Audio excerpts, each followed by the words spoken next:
Hello everybody, welcome back to the HardReset.Info channel. In today's video, I'll show you how to fix the volume problem on your TECNO Spark 20 Pro Plus.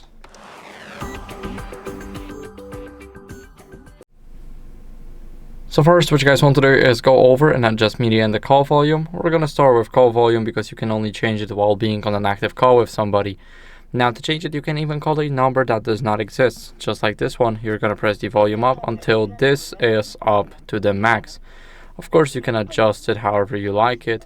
Now you can just leave the call, and then you can go over into settings. Here in settings, you can go to sound and vibration and make sure that media is turned all the way to the right, because that's how we know that it's maxed out.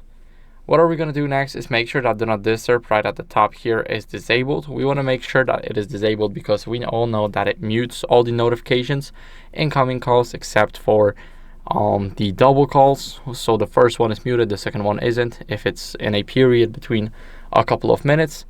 Now what are we going to do is we're going to make sure that it is turned off, and we're going to clean the speaker grills, and there's one at the top, the let's say four holes one, and one at the bottom which has 6 holes. So we want to make sure that all of this is clean because we want to make sure that there's nothing stuck. And if you're using your USB-C headphones, make sure that you clean the charging port as well. What are we going to do next is we're going to restart the phone to refresh the system. So just press and hold the power button, tap on restart, and tap again to restart the phone. Now it is restarting, and I'll see you guys in a second once it is done.